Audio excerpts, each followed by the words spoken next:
bag of medications that they had to be on. And as long as they were in the foster care system, my son and daughter-in-law had to comply. But when they became adopted into our family, my daughter-in-law has a wonderful way about her and got all of these kiddos off of these medicines.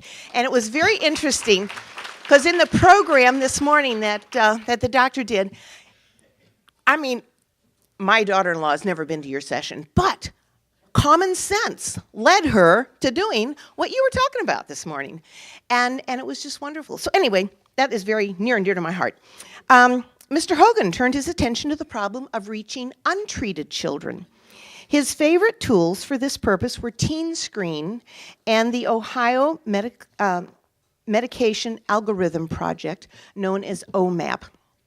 Now this first, the Teen Screen, you know, that casts a broad net and gets the maximum number of children tagged for referral for mental health treatment. The second, a variation of the mandatory drug formulary, and a drug formulary is nothing more than a list that has been agreed upon that you will prescribe only prescriptions on this list if you expect payment for them. And this one was known as the Texas Medication Algorithm Project, or the TMAP, and it does ensure that no child will be left behind in being prescribed the newest and most expensive drugs. He brought TMAP to Ohio and then marketed it to about a dozen other states as a paid consultant for Janssen Pharmaceutica, the manufacturer of Risperdal. Are you beginning to see the conflict of interest that is woven throughout this? Hogan's extensive network of national contacts allowed him to promote these tools as model programs at the national level as well.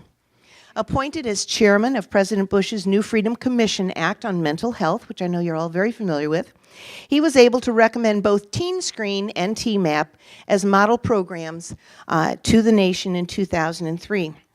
He was then also, as it just gets more complex, president of the National Association of State Mental Health Program Directors during the same time, and it just gave him access to getting the word out even further about these programs. He even joined the National Advisory Council for Teen Screen. Teen Screen developed deep ties with the advocacy community as well. It recruited Lori Flynn, who was the executive director of NAMI, to be its director. In early 2006, NAMI announced that Ohio, along with 4 other states, had received the highest award in report cards that were issued to the 50 states. Now, you think what this is saying? This is saying that Ohio, which did more than any other state to promote the medication of children, is being held up in the media as the model state to follow. Take a deep breath, folks. It doesn't get much better. Okay, how about the political corruption that is part of this landscape that we deal with? Well, I want to tell you, the name of Alan Jones brings a hallelujah to my lips. Oh, you got, all right. It was in 2002. He, as an investigator of the Pennsylvania Office of Inspector General, uncovered off-the-book checking account that had been registered with that had not been registered with the comptroller of the state. Deposits from pharmaceutical companies would come into this account labeled as educational grants, and the money would fly out of the account to wine and dine and provide transportation to public officials to go around the country who were considering bringing TMAP to Pennsylvania. And this included Charles Curry, the recent departed director of SAMHSA, the Substance Abuse and Mental Health Services Administration. After being fired from his job for taking the information that he had uncovered public, Jones was eventually vindicated when an independent study known as the Cady Trials, conducted by the National Institute of Health, he was vindicated because they concluded that the drugs selected for the TMAP formulary were no more safe or effective than the older, cheaper alternatives that they replaced. And at the same time, more research became available regarding substantial health risks associated with many of those TMAP drugs. This research about the bad effects had been kept from public scrutiny, and it was only through court cases that forced disclosure by the drug companies and the regulatory agencies of this previously suppressed information. So what about these agencies? You know, these agencies that are the watchdogs that are supposed to keep your interest at center front? These agencies were silencing and manipulating research data as well. You know, I wish this was the end of the speech and I could say, but there's a happy ending. It all goes great. But we haven't even gotten to half the players here. As noted in an article published by the Journal of American Medical Association this past January, more often than not, doctors must wait for new drugs to be litigated before reliable facts about their safety can emerge. What a sad, sad state of affairs. The real bombshell, or poster girl, I guess, whatever you want to think in terms of, was Vioxx. In a JAMA article, it said, at the request of the manufacturer, that was Merck, the FDA refused to release safety and efficacy data from the pain-related trials, arguing that this information constituted a trade secret, even though physicians were widely expected to use the drug off-label. The regulators then continued their hanky-panky in the wake of Vioxx. And you all will remember this. I mean, this happened very recently. This is one of the reasons this speech couldn't have been given a year ago. In the wake of Vioxx revelations, the National Academy of Sciences Institute of Medicine investigated the FDA and called for sweeping changes in the agency. Congressmen took the FDA to task, and the Institute's recommendations were partially embraced by the agency. But an Associated Press report then announcing the reforms at the FDA revealed another conflict of interest. It existed regarding the $400 million portion of its $1.9 billion budget that was funded by pharmaceutical companies. And in exchange for paying the fees to the FDA, the companies negotiated an agreement effective through 2007, this year, that limits the amount of fee revenue that the FDA can devote to product safety research. A renewal of that agreement is currently under negotiation. It was in New York with Attorney General Spitzer. He was the first to force the release of suppressed clinical data indicating teenagers who take Paxil, where's Lori? I'm sure she knows about this. Teenagers who take Paxil and other serotonin reuptake inhibitors, that they may face a greater risk of suicide. Litigation forced the release of data regarding the health risks associated with the antipsychotic drugs olanzapine and Zyprexa. But as revealed in the New Republic article last year, serious loopholes in the research got suppressed. The public disclosure requirements for research funded by the National Institute of Health, they had serious loopholes. And as of 2005, not a single disclosure that had been requested and submitted under the Shelby Amendment, which is sort of the freedom of information language that pertains to this particular field, not one request had been honored. The New Republic cited the following examples of requests which had been turned down. Data from a 2004 study recommending Prozac for teenagers.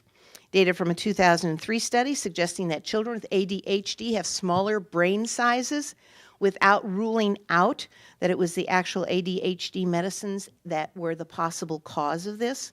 Data from a 1990 study recommending the use of high-dose steroids in conjunction with spinal surgery. And the list goes on. Do you hear the river of money that flows through the channels of published research? Prior to the Bayh-Dole Act of 1980 allowing universities to retain title to inventions, the federal government usually retained the rights to the research-related patents There's a big difference here because now, under this new legislation, as noted by the General Administration's Office, in an article they entitled University Research, most federal agencies need to better protect against conflicts of interest. Because now, many universities can receive equity interest in startup ventures capitalizing on their research. Now connect those dots. We have just put the opportunity in front of a university to take the research that they germinate, to have it be, I don't know if it's sweat equity would be a good term or not, part of an upstart company from which the university will benefit. Now, would that incentivize a university to manipulate data, to be able to support this upstart so that they can receive benefit from it? It is setting up and has set up a disastrous situation. The GOA recommended then that agencies imitate the NIH and require that universities adopt a conflict of interest policy, to say that they won't have a conflict of interest. But they allow the universities to monitor themselves, which, and it doesn't stop there. You know, as for private funding, you have corporate sponsorship of clinical trials that often go undetected through the practice of what is known as ghostwriting for academics. This was mentioned here before. It's so bizarre. There was a doctor, Dr. David Healy in London's Daily Mail, who's an expert witness during trials related to Prozac, and I did get the right pronunciation here, Zeratox, right? Okay, give it to me once more here. Zerostat. I just don't quite have the accent here. That is Britain's equivalent to Paxil. And this article said, articles have been ghostwritten for me by drug companies, and then, when I, this being Dr. David Healy, refused to put my name on them, the same articles have appeared under someone else's name. I have also seen company memos asking who would be the most useful academics to have as the authors of articles already written. More conflicts of interest are created for the academic community by the common practice of corporations underwriting continuing education seminars. The Senate Finance Committee recently completed a 2-year study of impact in this practice on the quality of continuing medical education. And our own Indianapolis Star had actually a pretty good article on this. Their quote was, they said, the Senate report noted that in recent years, major drug companies have limited the direct involvement of sales and marketing departments in the grant-making process. Good step. Moving in the right direction, it says. That should hopefully bring dramatic improvement from the past. But the opportunity for abuse remains, such as kickbacks, veiled advertisements, bias in clinical protocols, and off-label promotions. If we can't find out the risks of taking a new drug until after our children have taken them and we sue, why would the government allow industry to promote this use? Does anybody hear the river of money flowing through this? It flows through the oversight boards as well. And the drug dealers' money is well laundered. It is. It is. I agree with you. When Minnesota joined a handful of states, but for folks like Mr. Jones, who's put his career on the line to uncover, to pull back the curtains to see who in the world was flipping the levers. But I agree. When Minnesota joined a handful of states by enacting conflict of interest disclosure laws for its boards that determined the drugs to be used in the government programs like Medicaid, headlines were quick to follow. And once again, they decided what drugs would be on this list, okay?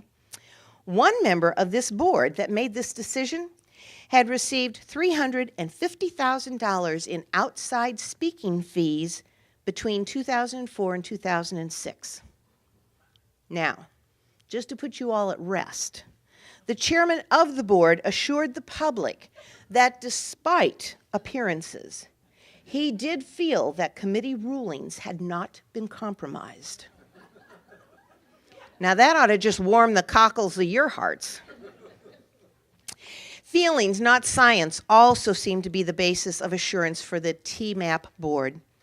When Alan Jones, once again, uncovered the stream of money flowing through secret accounts to promote the adoption of TMAP in Pennsylvania, he began researching its origins. He found that TMAP board relied heavily on opinion surveys conducted with limited pools of doctors identified as experts by its project management team. Drugs identified through this consensus process made the formulary list. Now, it's about here that I stop and I think, I've heard of that pattern before. I believe it's how we get diagnoses added to the DSM-4. Right? Jones also discovered that the TMAP program had been heavily funded by pharmaceutical companies and that many of the board members had extensive ties to the pharmaceutical industry.